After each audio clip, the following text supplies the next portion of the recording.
Chapitre 3 de la confiance en Dieu. Quoique la défiance de soi-même soit très nécessaire dans le combat spirituel, comme nous venons de le montrer, cependant, si elle est seule et qu'on n'ait point d'autre secours, on prendra bientôt la fuite où l'on sera désarmé et vaincu par l'ennemi.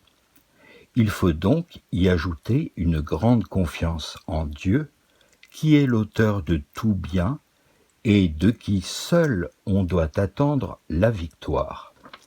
S'il est vrai que de notre fond, nous ne sommes rien, nous ne pouvons nous permettre que des chutes dangereuses et fréquentes, et nous avons tout sujet de nous défier de nos forces. Mais si nous sommes parfaitement convaincus de notre faiblesse, nous remporterons sans doute, avec l'assistance du Seigneur, de grands avantages sur nos ennemis. N'y ayant rien de plus puissant pour nous attirer les grâces du ciel que de nous armer d'une généreuse confiance en Dieu.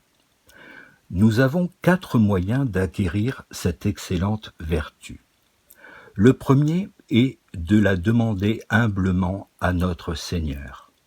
Le second, de considérer attentivement avec les yeux de la foi la toute-puissance et la sagesse infinie de cet être souverain, à qui rien n'est impossible ni difficile, de qui la bonté n'a point de borne, qui, par un excès d'amour pour ceux qui le servent, est prêt, à toute heure et à tout moment, à leur donner ce qui leur est nécessaire pour vivre en homme spirituel et pour se rendre tout à fait maîtres d'eux-mêmes.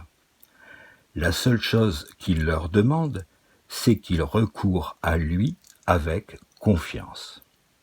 Le troisième moyen d'acquérir cette salutaire confiance est de rappeler souvent dans notre mémoire les divines Écritures, ces oracles de la vérité qui, en 1000 endroits, assurent formellement que quiconque espère en Dieu ne tombera point dans la confusion. Enfin, le quatrième moyen d'avoir tout ensemble et la défiance de soi-même et la confiance en notre Seigneur est que, lorsque nous avons quelque bonne œuvre à faire, ou quelque passion à réfréner, avant que de rien entreprendre, nous jetions les yeux d'un côté sur notre faiblesse et de l'autre sur la puissance, sur la sagesse, sur la bonté infinie de Dieu, et que, tempérant la crainte qui vient de nous, par l'assurance que Dieu nous donne, nous nous exposions courageusement à tout ce qu'il y a de plus rude dans les combats. Avec ces armes jointes à la prière, comme on verra dans la suite, nous serons capables d'exécuter les plus grands desseins et de remporter les plus insignes victoires.